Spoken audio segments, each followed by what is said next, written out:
Wait beyond those doors, elderly gentleman. We've reached capacity.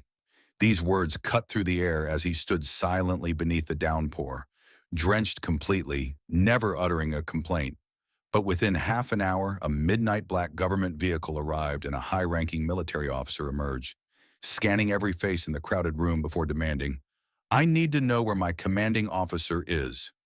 For those who understand that the most reserved individuals often create the most profound legacies, leave your respect in the comments below. The precipitation began as a delicate drizzle that particular Thursday. By midday, it had evolved into a torrential downpour, transforming street gutters into rushing streams and rendering umbrellas practically worthless. The kind of relentless rain that made everyone accelerate their pace. Everyone except Thomas Tom Wilson. At 72, Tom moved with the deliberate rhythm of someone who had discovered that haste rarely altered outcomes. His time-worn fingers, dotted with liver spots and crisscrossed with ancient battle marks, held firmly to his appointment card as he approached the Veterans Health Facility. The 2:15 consultation had been arranged a quarter-year earlier, just a standard evaluation ensuring the heart that had carried him through 2 combat zones still maintained its steady cadence. The reception area was packed upon his arrival. Veterans of varying ages filled every chair, some in wheelchairs, others leaning on canes, several accompanied by service animals.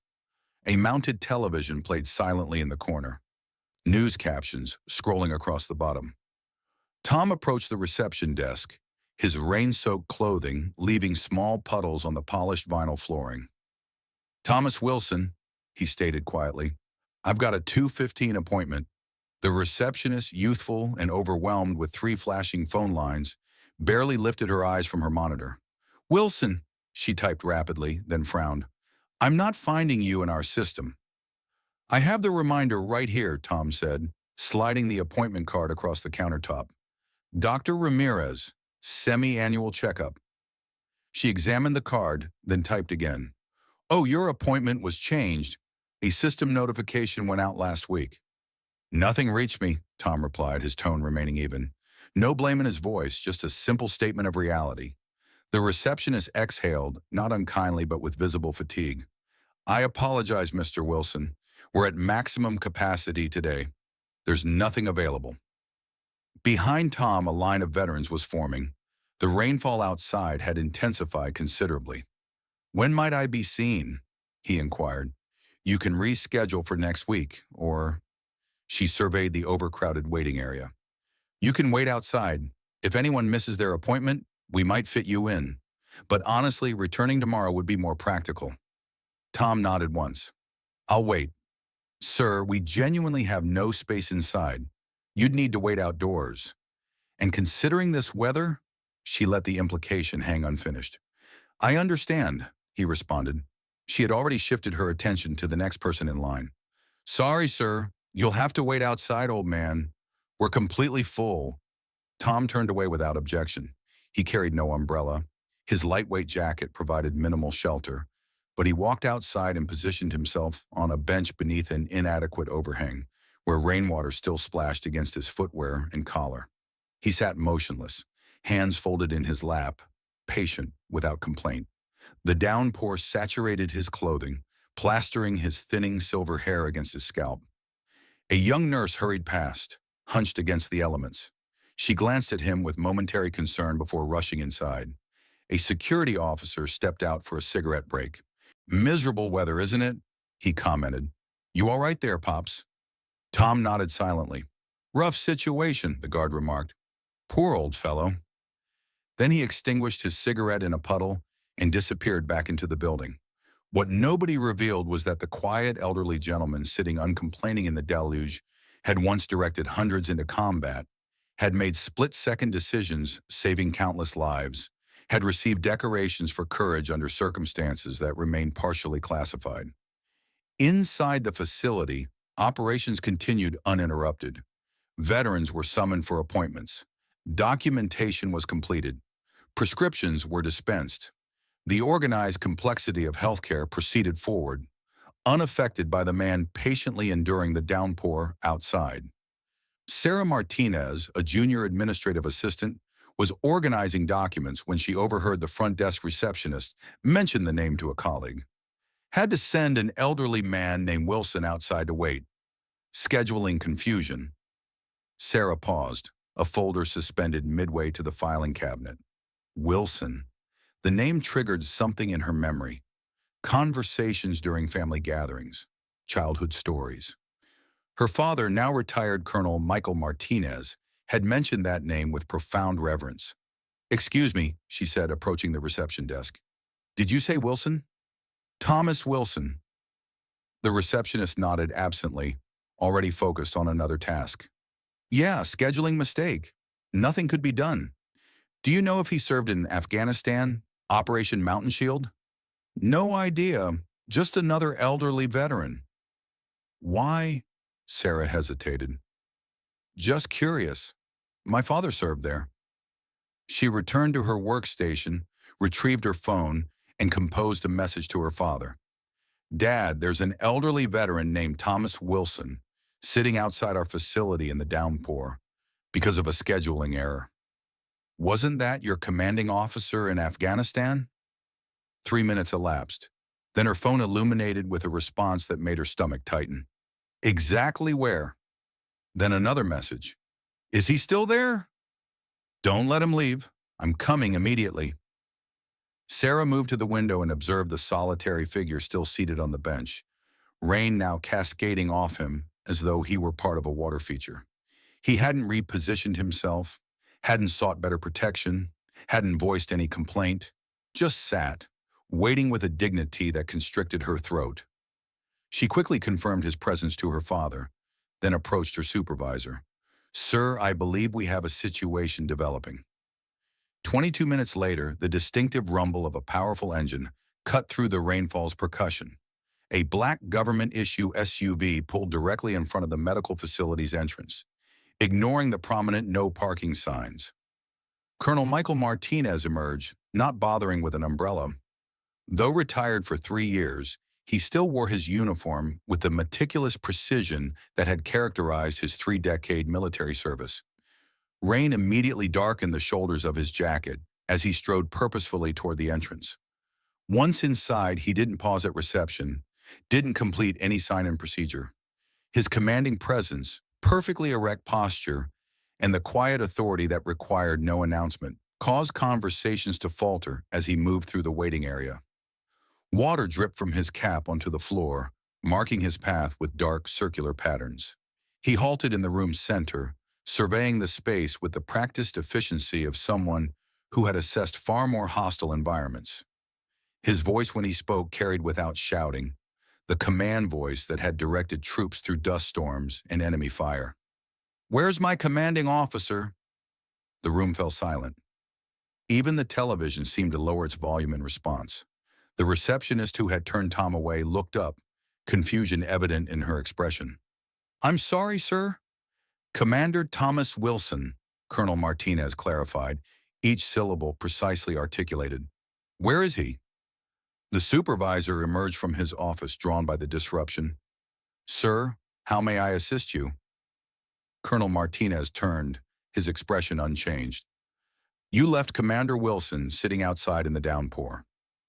The words landed like precision strikes, accurate and devastating. The supervisor's expression shifted from professional concern to dawning comprehension. "There was a scheduling error," he began. "We're at maximum capacity today." "A scheduling error," Martinez repeated, the words falling like ice shards. "So you placed a decorated combat commander out in the deluge, like an unwanted stray." Sarah stepped forward. "Dad, he's still outside on that bench." The colonel nodded once, acknowledgement without gratitude.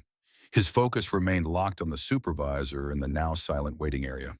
"That man outside," he said, voice low but carrying to every corner, "saved my life and the lives of 11 other soldiers when our position was overrun near Kandahar. When evacuation became possible, he remained behind, ensuring everyone else departed first." He paused, allowing his words to penetrate. "And you couldn't provide him a chair?" The supervisor swallowed visibly. "We didn't know." "You shouldn't have needed to know," Martinez cut him off. "He's a veteran at a veterans medical facility. Some individuals carry histories you should never disregard. Basic respect demands it if you believe leadership never truly retires. A profound silence enveloped the clinic. The only sounds were the steady drumming of rain against windows, an occasional squeaking of footwear, as staff members shifted uncomfortably. The facilities director, Dr. Phillips, emerged from a consultation room, alerted by the unusual quiet. He quickly assessed the situation. The uniformed colonel still dripping rainwater onto the floor, the stricken expressions on his staff's faces. "Colonel," he said, extending his hand, "I'm Dr. Phillips, facility director. There seems to be an issue." "The issue," Colonel Martinez interrupted, ignoring the proffered hand, "is that Commander Thomas Wilson has been sitting in a torrential downpour for—" He checked his watch. 47 minutes because your staff couldn't accommodate a simple scheduling error. Dr. Phillips' professional smile faltered. "I apologize for any inconvenience, but we operate under strict capacity regulations. Pull up Operation Mountain Shield, Afghanistan, 2011, Martinez said, cutting through the administrative excuses. His voice carried the absolute certainty that his command would be obeyed. "You'll see a man who remained behind under enemy fire to extract my unit." The room remained silent. Dr. Phillips hesitated, clearly weighing whether to assert his authority or comply. The intensity in the colonel's eyes made the decision inevitable. "Sarah," he said to the junior staffer, "please access the military service database." Sarah moved to a computer terminal, her fingers rapidly navigating the keyboard. The largest monitor in the reception area soon displayed a military database page. She entered the search parameters. Results appeared moments later, projected large enough for everyone in the waiting area to view. "Commander Thomas Wilson," she read aloud. "Bronze Star with Valor Device, Purple Heart, Silver Star nominee." She scrolled further. "Commander of Rapid Response Unit 4 during Operation Mountain Shield. Credited with successful extraction of surrounded intelligence team under heavy enemy engagement. Wounded while ensuring complete evacuation of all personnel." Further down, a notation. "Commander Wilson refused medical evacuation until all subordinates were secured, despite significant blood loss from shrapnel wounds." Dr. Phillips's face had drained of color. The receptionist who had turned Tom away stared fixedly at her desk, unable to meet anyone's gaze. "There's more," Sarah said quietly, continuing to scroll through the file. "Post-Afghanistan service record includes training of over 300 junior officers. Development of rapid response protocols still utilized today. And—" She paused, looking up at her father. "And what?" Colonel Martinez prompted. "Voluntary deployment to Iraq at age 54 when he could have accepted a stateside administrative position. Served as senior tactical advisor for high-risk operations." The entire staff stood frozen, the weight of their collective oversight pressing down upon them. Veterans in the waiting room shifted in their seats, some straightening instinctively, others lowering their eyes in gestures of respect. And through the window, visible to all, sat Thomas Wilson, still in the rain, still silent, still waiting his turn with the patience of a man who had learned that protest changed nothing. "He's still out there," someone whispered. Colonel Martinez turned without another word and walked toward the exit. No one attempted to stop him. No one spoke. The automatic doors parted with a soft hiss, allowing the sound of rainfall to briefly intensify before closing again. Outside, Tom remained where they had left him, his clothing now completely saturated, water streaming down his face and neck. He looked up as Martinez approached, recognition slowly dawning in his eyes. "Michael," he said, his voice rough from disuse. Colonel Martinez stopped before him. With deliberate formality, he removed his cap despite the rain and executed a perfect salute, the kind reserved for those significantly higher in both rank and respect. "Commander Wilson," he said, holding the salute until Tom returned it with a slightly trembling hand. "At ease, Colonel," Tom said, a slight smile touching the corners of his mouth. "This hardly qualifies as a parade ground." "No, sir, but certain men deserve the formalities regardless of setting." Martinez lowered his hand. "Sir, this place doesn't deserve your presence, but I do." He extended his arm, offering support as Tom stood. The older man accepted without embarrassment. The pragmatism of a commander who recognized when to utilize available resources. Inside, faces pressed against the windows. Staff members watched in silence as Colonel Martinez escorted Commander Wilson to the waiting SUV, shielding him from the rain with his own body as much as possible. Dr. Phillips rushed outside, an umbrella hastily retrieved from a stand near the door. "Commander Wilson, please." "We had absolutely no idea." Tom regarded him, water still streaming down his face. When he spoke, his voice carried neither anger nor accusation, just matter-of-fact certainty, as if stating an obvious truth. "The rain falls on everyone equally, Doctor. The difference lies in who notices, who's getting wet." He allowed Colonel Martinez to assist him into the vehicle. The following Tuesday, workers installed a new sign above the entrance to the Veterans Medical Facility. Simple, dignified bronze letters that caught the morning light. "Veterans are always welcome, rain or shine." And beneath it, a smaller plaque, less noticeable but more powerful, dedicated to Commander Thomas Wilson, whose silence taught us more than words ever could. Dr. Phillips personally supervised the installation. The incident had profoundly affected him, not just the embarrassment of having mistreated a decorated officer, but the realization of how easily they had dismissed a quiet elderly man simply because he hadn't demanded better treatment. New protocols were implemented immediately. No veteran would wait outside again, regardless of scheduling errors or capacity limitations. Staff training now included specific modules on treating all veterans with dignity, regardless of rank or appearance. 3 weeks later, on a crisp autumn morning, Tom returned to the facility. Not for an appointment.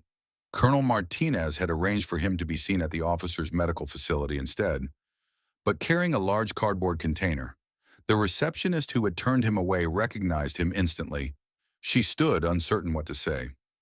"Sir," she began, "I am so deeply sorry for—" Tom shook his head, halting her apology. "Water under the bridge," he said simply. He placed the box on her counter. "These are for any veterans who might arrive without adequate outerwear. Winter approaches." Inside the box were a dozen new thermal jackets in various sizes. He turned to leave without ceremony, but a nurse, the same one who had hurried past him in the rain, stopped him. "Commander Wilson," she said hesitantly, "may I ask you something?" He nodded. "Why didn't you simply tell us who you were? It would have changed everything." Tom considered this, his weathered face thoughtful. Then he smiled, a subtle expression that nevertheless transformed his entire countenance. "Because I wanted to see who you believed I was without the decorations," he said. "In my experience, how people treat the nameless reveals far more than how they treat the celebrated." Since that day, every new employee at the facility receives a folder during orientation. Inside, a brief essay titled, "The Commander Who Waited in the Rain." The final line reads, "Remember, the quietest person in the room may be the one with the most to teach. Listen before deciding who deserves your attention." If you believe true leaders never raise their voices because when they finally speak, the world falls silent, please subscribe to Honor Stories for more tales of quiet courage and profound respect.